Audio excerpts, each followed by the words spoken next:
lovely day in Seattle, Washington by the Space Needle. Whoa, what is that? Well, it makes sense that somebody would throw this off the top of the Space Needle. West Coast DAVEngers comic books. That's what this show is all about. Oh boy, I did not expect to be in front of the camera today. This is a happy, happy day. I got a line on a collection of comics that I talked to the gentleman about. He wanted a lot of money, but I said, hey, look, I'll come down, I'll take a look at it. The comics were just in piles without bags and boards, and I patiently worked with the guy, came to a price that worked out, and here we are. So I'm going to go through it with y'all today, and I'm happy to say that it was worth it. It was worth it. First off, there is about this many Archie and Sad Sack books. So if anybody's in the market for Archie and Sad Sack, I got a pile for you. I have looked through this. I need to really go over this with a fine-tooth comb, but there's some great regular books, and then there's a nice stack of keys and grails and first appearances and number ones. But the one thing about this box, it's all Silver Age and Bronze Age. There's no modern, current, there's some golden age, but it's not enough to write home about. But this is all stuff from like the late 60s, early 70s to late 70s. So we got a Superboy 100-page book. There's a bunch of DC, Justice Society, Green Lantern, got a Marvel Chamber of Darkness #2, Marvel horror. Old horror books are super popular right now. Some Fantastic Four. This is King Size Annual #12. Here's a horror book I don't know. Chilling Adventures in Sorcery. House of Mystery #212. Ooh. Arg! No, but Arg. 100-page spectacular, Brave and the Bold, Batman and Metal Man. The young gentleman who sold me all this stuff, he brought this stuff downstairs from his bedroom, like in piles. And it was just like, Jenga. It was like Jenga comic books, you know, they were like stacked up all over the place. I told him, I said, no matter what, I'm taking money off of this lot because I have to buy bags and boards. And he's like, what? There's a bunch of Howard the Ducks in here, Where Monsters Dwell. There's a lot of horror in here. #27 with Grog on the cover. Monsters are coming, beware. #5. A couple more Fantastic Four issues. Chamber of Chills. Ooh. #7, Marvel Super Action Captain America. Very early reprints of Captain America, usually the Jack Kirby stuff. This is a reprint of Captain America 104. This is a dope Superman cover. Superman 270, the Dragon. House of Secrets #150. Another one that I looked up that I was surprised didn't have any significance, but Secret Origins #5, which is the secret origin of the Spectre. A very cool Green Arrow, Green Lantern cover. This would be the second appearance of the White Tiger, and that's Spectacular Spider-Man #10. Another Peter Parker Spectacular Spider-Man going in. We got 11. Batman cover that I wasn't familiar with, #295, and Plop. I always like the look of Mr. Miracle, and this is Marshall Rogers' take on Mr. Miracle. This is the Lunatic Side of Life spoof. It looks to have Tricky Dick on the cover, Richard Nixon, and it's got a whole bunch of different musicians on there. You can see maybe the Beatles and Rolling Stones and John Lennon swearing in Janis Joplin. It's a great Howard the Duck cover. If you're not familiar with Howard the Duck books, they're actually fantastic. Steve Gerber did a great job with this. Never trust a skeleton, but there is a shark fin on this cover. So what are you going to leave yourself to, the sharks or to the skeleton help? Several of these Monsters on the Prowl books here, which are old reprints, I believe. Several more Monsters on the Prowl. We've got the Headless Horseman. Negative space on that Superman cover. I love it because it's negative space here and then it's a photo background. Found a couple of these too. Frankenstein Monster. More Frankenstein Monster. Meeting Dracula. They really dug the spooky books. Creepy Batman cover. So got a ton of Action Comics in here. Some Justice League of America. A Ghost Rider. It's just one, unfortunately. I would have liked more. Probably about 10 or 15 Howard the Ducks. These are pretty cool. Giant-sized Marvel supervillain team-up, Doctor Doom and Namor the Submariner. Got a couple of those, actually, plus one to show you in a little bit. A Conan. This is for my boy Joe. I found the Captain section. Captain? Oh, my Captain. Captain Marvel, Captain America. Where's Captain Planet?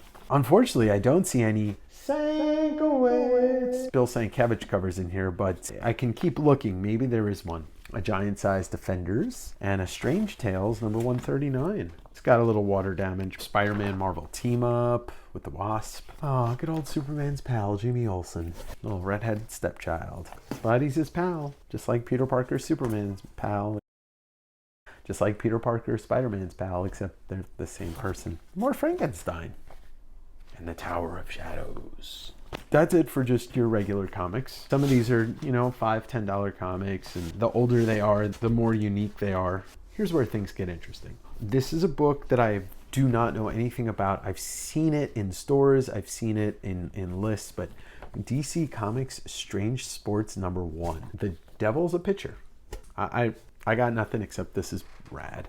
Plop, and that's number 1 and number 2. The covers are done by Basil Wolverton. Basil Wolverton's one of those names that I hear a lot, classic cartoonist. So these I'm actually going to check out. I want to read them tonight. I said before I had the Spectacular Spider-Man 10, which was the second appearance of the White Tiger, and number 9, the first appearance of the White Tiger, heating up. There's talk that this character is going to be the next villain in the Black Panther series, so we will find out. Firestorm the Nuclear Man number 1. This is just a first appearance and number 1 from the 70s. This one was interesting. DC Showcase presents number 97, Power Girl. This is the origin of Power Girl. Detective Comics number 441. This is a 100-page spectacular with the square-bound spine. This is actually like a $60 book or so. It's in really good condition, so that's a huge help. Justice Society of America number 69. Nice. I don't know. Howard the Duck number 13. This contains the first appearance of the band Kiss in comics, which predates their own comic line, Kiss Comics. Highly sought after for fans of Kiss, but I do want to rock and roll all night and part of every day. Action Comics number 421, which features the first appearance of Captain Strong, who strangely looks like Popeye. Here we go into one of my favorite Howard the Duck covers. It's Howard the Duck number 23, which is a pure spoof on Star Wars. Black Panther number 7, featuring some paper sticking out. This is from Jack Kirby's weird Black Panther series, and a Marvel Classics comic of Dracula, which is pretty cool because it's Dracula. Runs like your blood. Miss Marvel 14, Marvel horror book called The Dead of Night. That's the first issue. So here was a nice, pleasant surprise. Unfortunately, it wasn't the big books, but I'll still take it. You got a nice little lot of Werewolf by Night from Marvel. It's a property that's eaten up. There's number 10. There's number 13. Number 15, which features Dracula. I believe this is the first meeting of Dracula and Werewolf. Here's Superman number 300. I just remember seeing this cover as a kid. It's actually like a $25 book. Milestone 300 issue. Evel Knievel comic book. It came with a toy, and a lot of people might be familiar with that. Tower of Shadows number 2, featuring a John Romita cover. Chamber of Darkness number 4, illustrated by Jack Kirby. World's Finest number 223, featuring Origin of Deadman, right there. Volume 1, Man Thing, number 2 and number 3. I showed you the Marvel villain team up. Well, here's the first issue. Very hard to find, and this is in just perfect condition. Dr. Doom, the Submariner, Namor team up together. I don't know anything about this book. I just found out it existed today, and I'm stoked on it. Here's Doorway to Nightmare number 1. Another book. I think this may have just got option with a TV show. It's just such an amazing lot. Like I said, Bronze and Silver Age, and it's all in great condition. This one's pretty amazing. All-Star Comics number 58.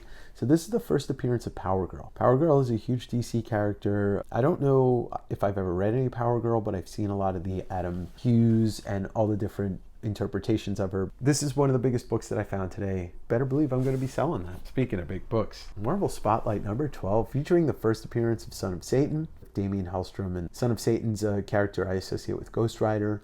This is definitely going to get into that $200 range. I'm really excited about that. I got an Eternals number 19. Probably by the time this airs, the movie has either come out or it's about to come out. Jack Kirby, classic series. But in this lot, boom. It was the one of the 2 books that when I saw it, it's like, okay, I'm going to buy this lot. I just have to get this guy to a price where I'm happy. Eternals number 1. 1976, Jack Kirby. Huge milestone book. It's been made into a couple of different series, most notably in my lifetime by Neil Gaiman about 15 years ago. But this is the original. Jack Kirby's art's stunning. I actually had this book a number of years ago that I had picked up in London at a thrift shop. It was the UK variant, so it had a pence price on it instead of cents. The second biggest book, which something I don't think I would have known 2 or 3 years ago, but currently Spider-Woman's being talked about. This is Marvel Spotlight number 32, first appearance of Jessica Drew, which is Spider-Woman. I know this is a huge book for collectors too. Marvel Spotlight's one of those books that premiered different characters in such a short span, and this was no slouch. This was something that came up this morning, and I'm glad that I went down and spoke to this gentleman about buying his piles of comics. And I've got to bag and board these and assess what everything is and what I want to keep and what I want to sell. But you got to put the time in, and you got to be smart with your money, because buying collections can get tricky. You might end up buying a collection that's got 2 good books and you end up spending way too much money on them. But this one overall, there's so much in here, and it's all Bronze Age and Silver Age, which is super hot. And if I were to average the condition of every book in here, I'm saying like everything in here is fine to very fine. So you can't go wrong with that. Thanks for watching. Like, follow, subscribe. Check us out on Instagram. Claim sales are going to be done every week. You can buy some of these books. Some of them, they're going into the personal collection. Keep digging. We'll see you on the next one. West Coast DAVEngers. I bought a box and now